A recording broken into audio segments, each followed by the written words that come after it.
Good afternoon, everyone. How we doing? Miguel's back over here for the stock market webinar. Today, we're going to be talking about the stock market performance, everything that has happened over the last month and a half. Lots of things that have happened to the markets. Today is going to be a good webinar. I have a lot of information to share with you guys. I'm very excited, and I'm glad you guys make it to this webinar. Just like last time, we seem to have a little bit of luck. And what I mean by luck is stock market went up over the last month again. So there's a couple of advisors here that we have a joke that every time I'm speaking, I'm lucky enough that the market goes up. So someone owes me lunch again because we had that bet once again. But again, you can be making decisions based on that. This is just a speculation in that sense. But let me go ahead and get started with you guys. We have together around 35 minutes to 40 minutes where I'll be going over the information. Throughout this webinar today, I'll be answering a couple questions to make sure that any doubts or questions you guys might have get answered. It's going to be a good webinar. Just to set the agenda, we're going to be talking about what has happened over the last month or so. What is the outlook that we have? What does history tells? And then a little bit of statistic as well. We're going to touch as well on real estate. It's a topic that a lot of our clients have reached out to us to talk about. And it's part of the financial plans as well to talk about real estate. So it's definitely a topic that I'll go over today. But about me a little bit. So I'm Miguel Rodriguez. I'm a retirement income certified professional. I have a master's in finance. I've been with Guerra for around 4 years already. I've been working with Sebastian directly, the CEO of the company, Mauro and Castañeda, over the last 4 years. Just on a personal level, a lot of my clients might know and the families that I work with. I'm getting married actually now in September. Very excited for that. Some clients make jokes, "Hey, Miguel, biggest change in your life for the good or for the worse," but I'm excited. I'm very excited for it. Now, let's get into it. So, for the people that don't know who we are, so in Guerra Wealth, we manage over $800 million. We help our clients using a custodian called Fidelity Investments, one of the biggest ones in the world. So, through Fidelity Investments, we help them create customized financial plans. These financial plans, we put our clients, for the people that know us, to a specific planning process. What does that look like? We specify on 5 specific areas. Number one is retirement income planning. Where are you going to withdraw the money from once you retire? And how can you optimize that? There's certain things that you could do that could give you an extra year or two of extra income that you might not have right now. And by doing so, you could save yourself thousands of dollars in taxes. Number two is investment management. We'll talk about that a lot today. That's the main topic, which means how can you optimize the growth of your money and how can you make efficient decisions with your money looking at the stock market. Number three, that's my favorite one, is tax planning. How can we send less money to the IRS legally, of course? So don't be getting any ideas. We're not doing anything illegal. It's just tax minimization strategies. Number four and number five, they go together. Asset protection with estate planning. Estate planning, having your legal structure. God forbid something happens, who's going to get this money? Now, a lot of our clients have not seen this. This is something that we do, that we're doing for new families, this deliverable in that sense, but we put them through this exact same process. This process, what we do is, if you're a new family, what we're going to be looking at is your current situation, the current structure of how you have everything right now. Then we're going to give you a grade, like back in college and high school, B minus, B plus. If we're never going to give you an F. We're very nice people, so you're going to have that on your side. But based on that, we're going to look at what are the areas that you might be having some challenges on, and what are the things that we could do to impact your situation, and then we're going to monetize them based on projections. So this is something that you could do if you're not a client of ours. We could put you to this planning process, and then we could see how we could optimize your current situation. But let's get into it. So stock markets. So the stock markets, let's look at how the market has performed year to date, meaning from January 1st, 2025, all the way until now. So when we look at the S&P 500, which is the largest 500 companies in the United States, the S&P is actually positive 2.67%. Can we believe that we were almost at the bottom at some point, down almost more than 10%? So that's crazy. The bounce back, we'll talk about it now. Also, the NASDAQ 100, the biggest tech companies, is up 4.42%, and the Dow Jones 0.76%. That's year to date. So even with all the volatility that has happened with the market since April, we're positive now. So it's very good news, and I'm very excited to see that. Now, let's look at over the last year, how has the market performed? The S&P 500 over the last year is up 12.34%. The Nasdaq is up 14.22%, and the Dow Jones is up 10.63%. We've seen some great performance even through the volatility and the ups and downs with politics and everything that has happened over the last year in returns. So it's very good to see. Now, let's look at the last 5 years. So when you put the noise aside, right, and you zoom out and you look at the historic of the market over the last 5 years, because what tends to happen is with everything that's happening with politics, you tend to zoom in on what's happening in the economy, and that could lead you to make bad decisions. Now, when you zoom out and you look at the S&P 500 over the last 5 years, the S&P is up 98%. The Nasdaq over 127%, and the Dow Jones is up 67%. Now, this is not about how to invest your money so far. This is about seeing when you zoom out and you look at the historical performance of the stock market and the different indexes, how this little time frame that we just went through, how minimal it looks. Now, this is a big drop right here. So we're going to talk about that in a second. Let's look at this. Let's look at the sectors of the market. This is something that I enjoy doing, which is zooming out and seeing when you're building a portfolio, what are the different sectors of categories that you could invest your money into.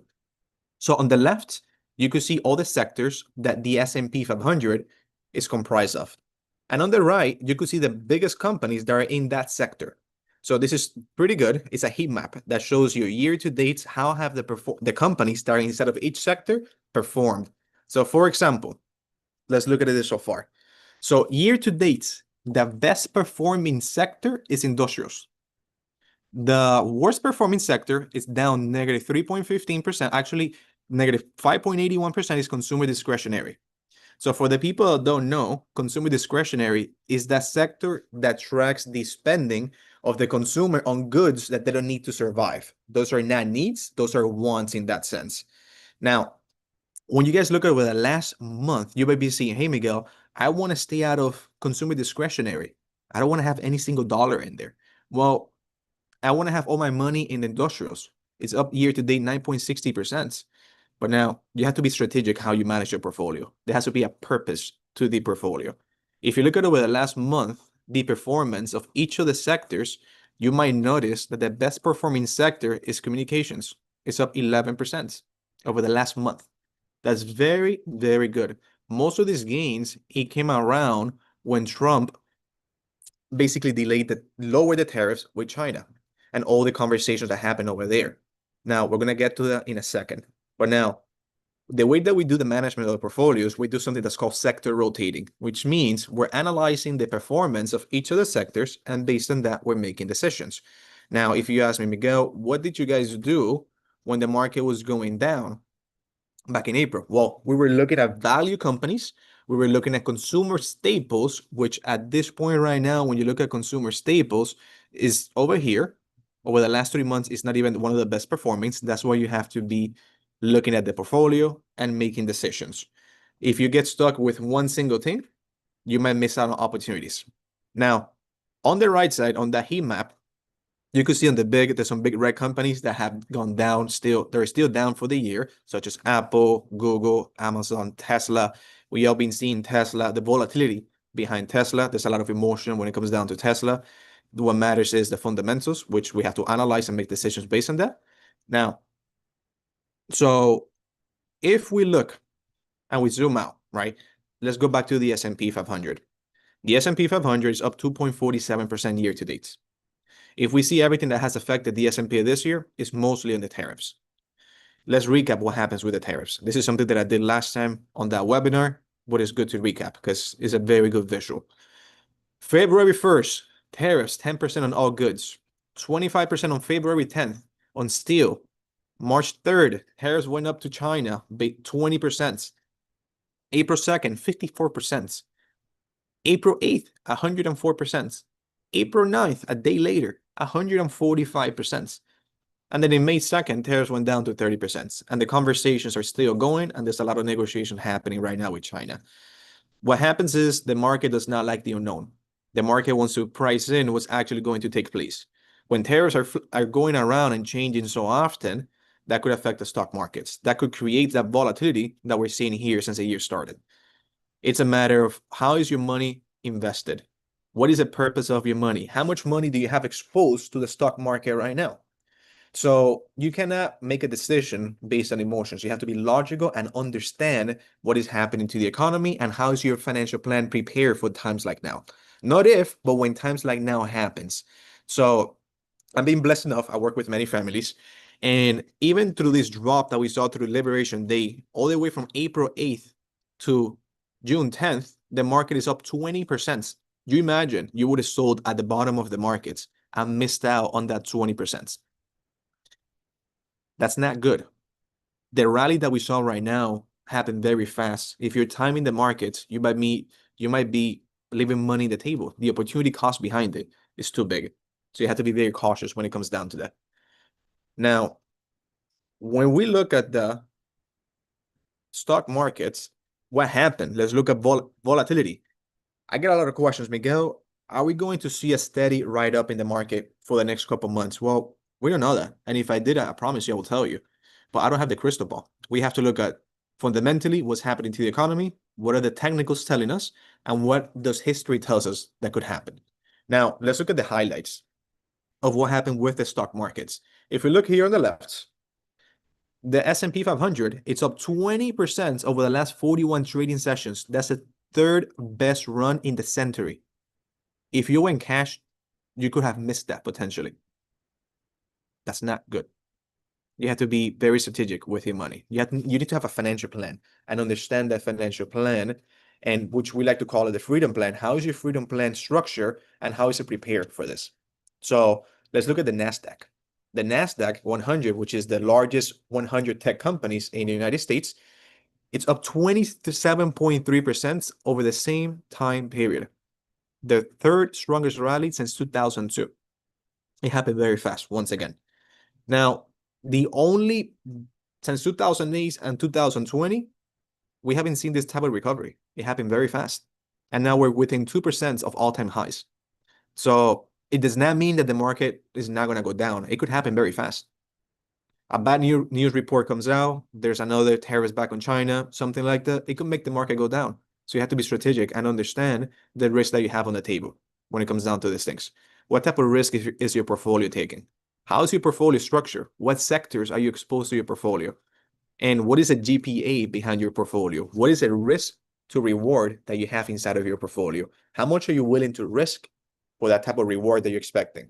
So if you're willing to risk 10%, but your reward is only 5%, that doesn't make any sense. So what we like to do for our new families and our clients is run the risk analysis to see how's the portfolio structure. If you would like to have the analysis done, please, at the end of the webinar, we're going to have a link. You could book it there, and then we could have a session to analyze and run the analysis on your portfolio. Now, on the top right, what we could see is historically, this does not guarantee future performance. You have to really understand that. This is just what history tells us it could happen.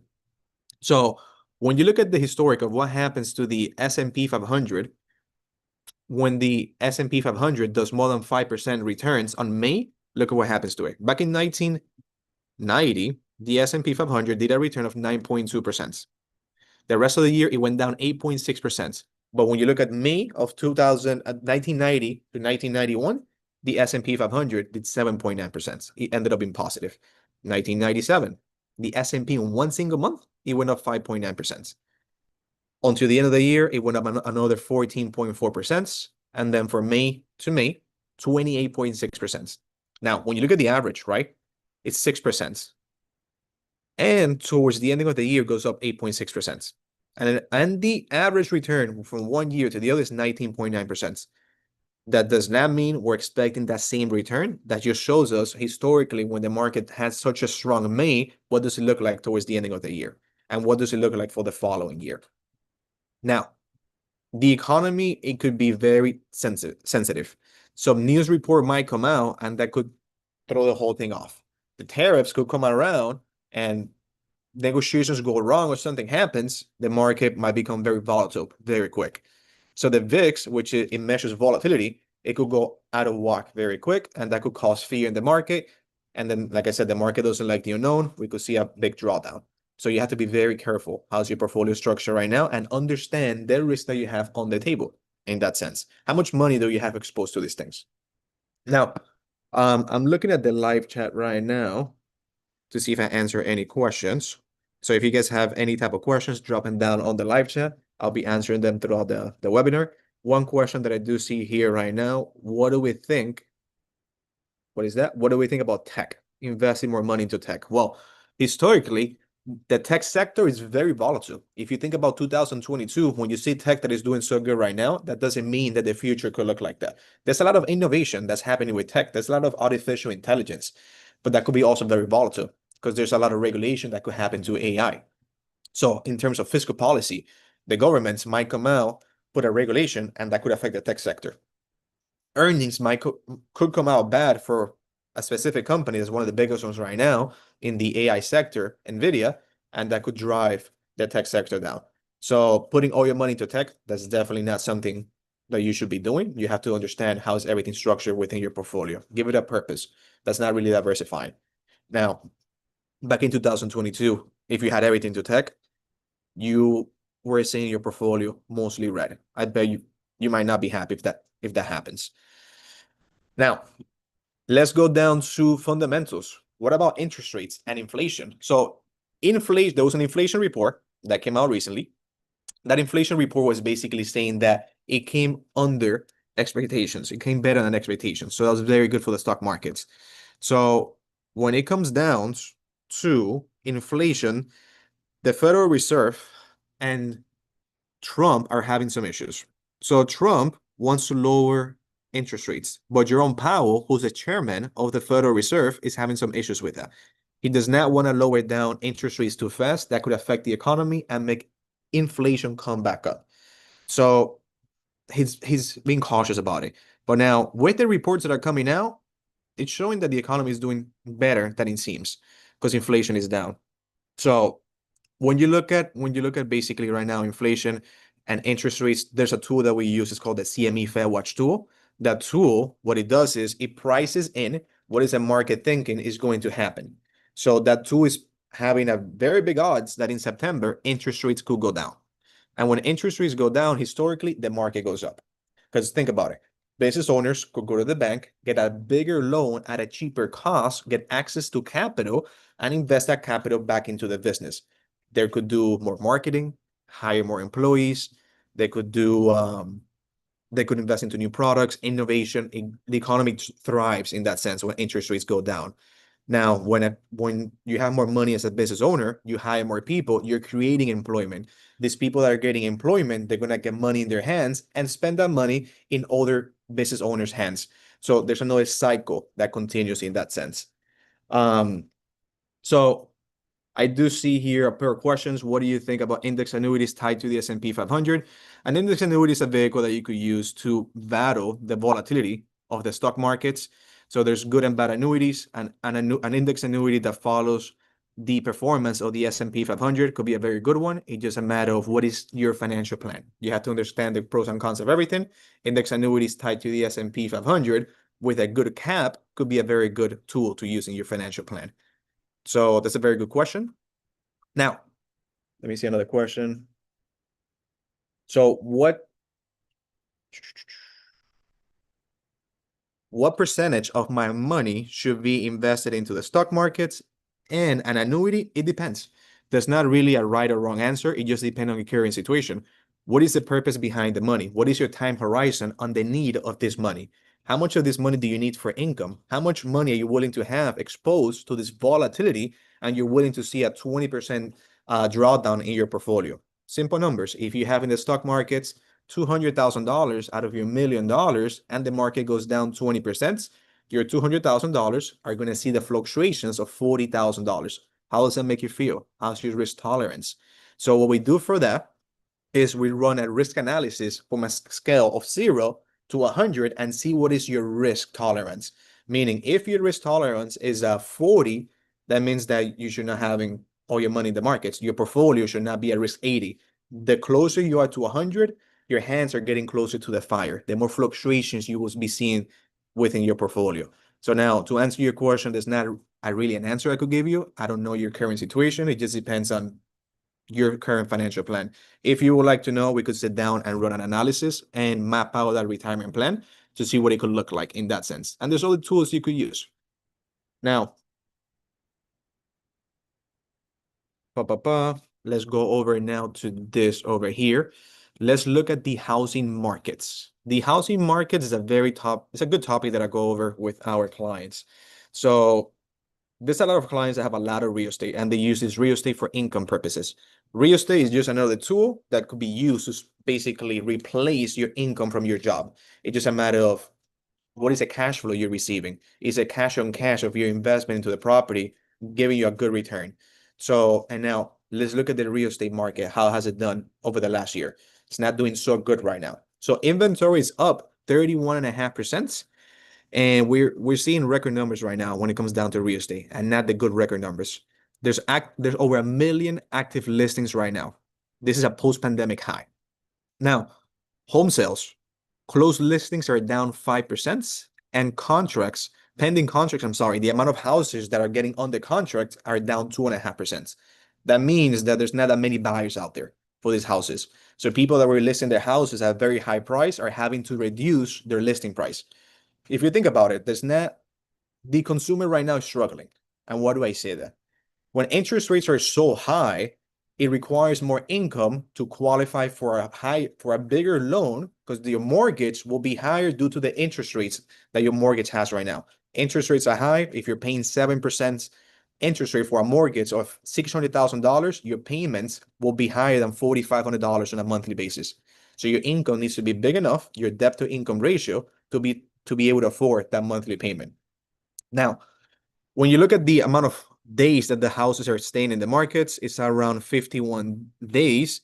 And then over 19% of the houses had their price reduced. That's alarming in that sense. If you guys think about it, back in 2020, the houses were going over listing price. People were paying money under the table, at least here in Miami, when it came down to these deals. And if you're looking for a property right now, and the goal of this property is to generate income, run the numbers. Do the whole math. Don't go based on emotion. Hey, I want real estate. I like real estate. I like real estate too. It just needs to make sense. How does that correlate to my financial plan? If I'm seeking income, what is the income looking like after expenses?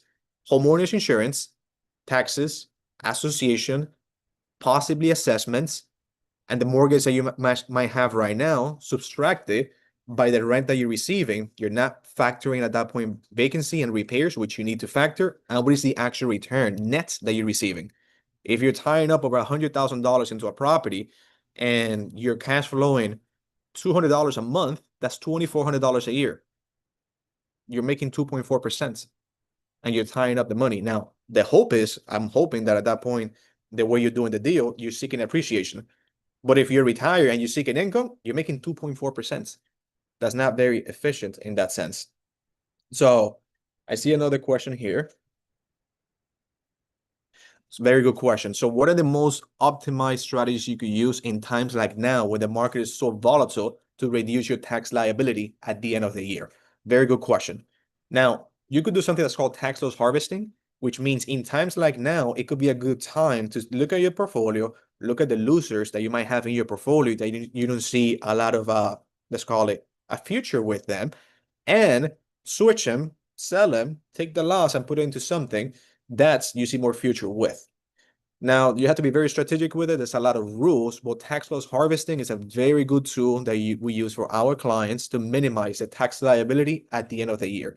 It could save you thousands of dollars in taxes because if you're triggering a lot of capital gains from one investment that you were killing it, that you made over 100%, let's say, and that 100% could be the equivalent of having to pay at the end of the year $15,000. But do you remember that one stock that you bought in 2019 thinking it was going to blow up and you have a loss over there of $15,000? It might make sense to offset it if you don't see a future. Now, sit down with someone, a professional that could help you and guide you through that decision. So, very good question as well. Now, going back to real estate, what I ask for my clients when they're making these type of decisions, that's what they have us for. Sit down with us, run the numbers. That's my job as well, helping you make those decisions. If the deal does make sense, absolutely, get the property. It's going to be a great deal for you. Now, if it doesn't make sense, it's part of my job as well to tell you, hey, That doesn't really make sense or correlates to your financial plan. How about you? Did you think about this? Did you think about that? I'm like the little angel and devil on your shoulders, helping you make those decisions. You're gonna love me for it, or you're gonna hate me for it. But at the end of the day, my goal is to help you make better decisions. Now, let's talk about. I know last time we went over this, so for the people that haven't seen this, again, history tends to repeat itself. In April, you were seeing a lot of headlines that could have been driving you to make bad decisions. The stock markets, historically, when there's so many big headlines, look how it returns, and history just repeated itself. History is not done. It does not mean from now to the end of the year, we might not see another drawdown, which we could. That's why I'm saying sit down, analyze your portfolio, see how your portfolio is structured, what type of risks are you taking, and how does that correlate to your freedom plan, your retirements. Now, for the people that haven't seen this, look at this. Back in 1976, there were headlines saying the market faces a wipeout. The S&P 500 did 23% that year. We just saw the S&P 500 now over the last month and a half do over 20%. The headlines back in April were calling for recession, a bunch of things. It doesn't mean that we're clear it could happen. But again, don't put all your energy into the headlines. Just map out your plan, understand how you have things structured. Look at this one. Back in 1943, the market faces a catastrophe. 54% up. That's a great year. That's a great year in the stock market. Now, look at this other one. The end of economic hope, 1962, market went up 8%. What am I saying? Just understand your risk tolerance. Understand what risk are you taking right now within your portfolio, what risk are you willing to take within your portfolio, and prepare not if, but when times like what we saw in April happens, how ready are you for that? Were you really that risky? Were you ready for that drawdown? Did you make a bad decision? How are you going to avoid yourself from making that decision again? So when we build a financial plan, we like to look at this as a financial buckets. There's the cash bucket, the safe bucket, the risky bucket. These last two, healthcare and legacy, those are more, let's call it luxuries you might have, because you need to first afford your retirements, everything to go through retirement for them to leave a legacy and having a long-term care strategy. So what we like to look at is, hey, what percentage of your money do you have in cash right now? The way that we like to have is 3 to 6 months, up to a year in cash, no more than that, making 0 to 3% for emergencies. If not, opportunity cost comes in. What is the opportunity cost of having so much money in cash? And some people have thousands of dollars in the bank making nothing. Their banks are using your money. Make sure you're using something that is safe and is still making some type of interest. Very important. Now, in the safe bucket, we have fixed annuities, fixed index annuity, bonds, short-term bonds, medium bonds, long-term bonds, many things you could use. In times like now, in April, this bucket right here, I bet people were loving it because that's the bucket that's structured to battle volatility in the stock markets. This is a bucket that you draw from when the market is down. That's a bucket you use for income when the market is down. The bucket you might use for income when the market is up is a risky bucket. You might use some of the gains that you had in the risky bucket, lock in your gains using for income for the next following year. And then in that bucket, what can you have inside of it? Mutual funds, small cap, mid cap, large cap, dividend portfolio, structure those actually is in the safe bucket. REITs, many things you could have inside of that buckets. Now, you have to be very strategic how you withdraw from your portfolios. You might be triggering taxes unnecessarily out of that. You might be pulling it out of the portfolio in the wrong time. So you have to be very, very careful how you do it. Now, like I said, like I've been saying throughout the webinar, not if, but when times like now happens, you have to be ready for them and make those best decisions at that time. So I'll answer a couple questions that you guys might have. But this is something that we put our clients through, a financial planning process. So if you're a new family that you haven't met with us, you're not really working directly with a financial planner only. You have a whole team that works for you. In Guerra, we have over 60 employees that help our clients, and we put our clients through retirement. Now, on the first meeting that we have together is a very simple meeting. It's what we call the discovery. It's just understanding the challenges you might be going through. Just doing like a physical when you go to the doctor. What are the areas that you might be struggling with? What are the areas that we could offer some value to your current situation? Then we have the freedom plan meeting. I'm a big fan of that meeting because in that meeting, like I was mentioning, we are going to grade your current situation. How good are you doing when it comes down to retirement planning? How are your investments structured right now? What type of risk are you taking? Is your portfolio too risky? How much money do you have currently in the safe buckets? You might not know. You need to know those things. That's very important because if the market goes down, how much money do you have that is not exposed to this volatility in the stock markets? And then based on that, we're going to grade your situation and we're going to give you the areas that you're lacking on and how can we impact your situation? How can we help you optimize what you're doing right now? Now, then we go through an investment strategy meeting, which we decide on the buckets, how to structure your money according to the buckets and your risk tolerance and your goals. It's not what I want, it's what you need at the end of the day. What are your goals? Based on your goals and the need behind this money, we're going to help you map out a plan. Then we have the tax planning meeting. That's a very good meeting. What tax reduction strategies can we implement to your plan that throughout the next 20 years, you could save yourself hundreds of thousands of dollars? How can you withdraw money out of the accounts? And by being efficient, you're saving another thousands of dollars in taxes as well. Asset protection meeting, that's another meeting, very important. How can we protect your assets when it comes down to lawsuits, liability, medical bills, and emergencies like that? And lastly, very important, your estate planning. Do you have a trust in place? What legal structure do you need to have when it comes down to your financial plan? Do you need to have a will, a trust? Who's going to be your power of attorney for your finances? Who's going to be talking to Miguel, God forbid something to you happens? Is that person qualified to be making your financial decisions? Who's going to be your healthcare directive? Who's going to be pulling the plug, God forbid something happens to you? That person needs to love you, right? If not, they'll pull it too fast so they could get the money. No, I'm kidding. And after that, what we like to do is having check-ins with our clients. At least we like to see our clients twice a year just to help them make decisions. How are things doing? How's your life doing? Has anything happened over the last 6 months, quarter? Has your goals changed? How's your family? Just help you walk you through retirements. So that's what we do in that sense. Again, like I mentioned, you're not only working with Miguel, you have a whole team attached to your financial plan, helping you make those decisions. I'm just blessed to be the face today, talking to everyone today, helping you understand a little bit about the stock markets and what's happening out there. And what makes Guerra difference from all the firm is the team approach. And again, just mapping a retirement plan. It's not about having the best investment vehicle that does not really exist. It's having the plan to your current needs. That's what's important. Not everyone's plan is the same. You have to have your plan tailored to your needs.